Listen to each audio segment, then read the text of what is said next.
کمیته اولویت‌های فوق‌العاده تاجیکستان روز 22 مارس سال 2024 از خسارت منفی آفت‌های طبیعی و سیل و بارشات روزهای آخر در کشور خبر داد. شب 21 به 22 مارس بر اثر باران‌های بیست 56 متر روی دهه سفیده جماعت باغستان نویه شهر نو زیر لایقه ماند. رفع عاقبت‌های آفت طبیعی ادامه دارد. روز 21 مارس بر اثر بارشات سیل از تپه‌ها جاری شده روی دهه هفت تپه جماعت آریان در کنار شهر ایسار را بست. رفع عاقبت‌های آفت طبیعی در اینجا با کمک تکنیک مخصوص و با جلب ساکنان ادامه داشت.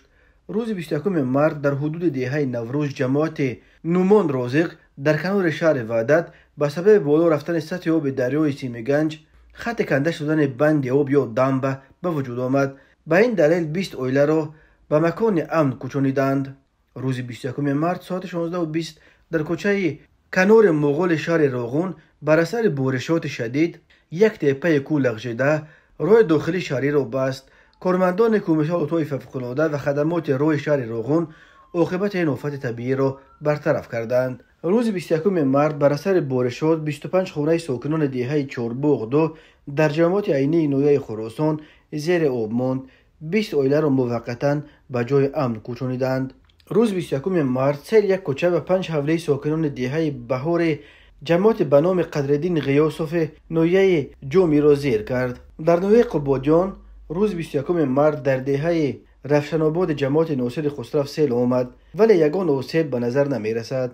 در نویه ناصر خسرو روز 21 مارس سیل تقریبا 4 کیلومتر راه بین تاجیکستان و ازبکستان را زیر کرد. برای تازه کردن راه 2 ماشین مخصوص گریدر جلب کرده شدند. روز 21 مارس در دهه گلفشان 3 در جماعت چارگل نویه یوون نیز سیل آمد ولی خوشبختانه یگان ضرر نرسانده است. 21 مارس بر اثر بارشات سطح آب دریای یوخسو بالا رفته پول بین دهه‌های دشت رباط و سوانی جماعت شگنو نویه خوولینگ زیر سیل ماند.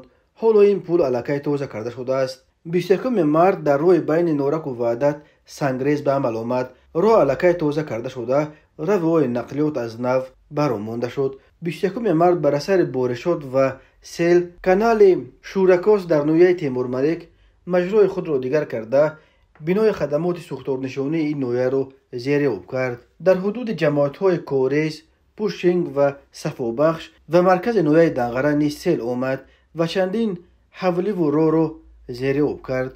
کمیته اولویت‌های فوق‌العاده گفت خوشبختانه در این آفت‌ها کسی آسیب ندیده است. بنا به پیشبینی باشناسان تا 27 مارس در راه‌های کوهستانی کشور خطر فرو ریختن ترمه و سنگ باقی میماند.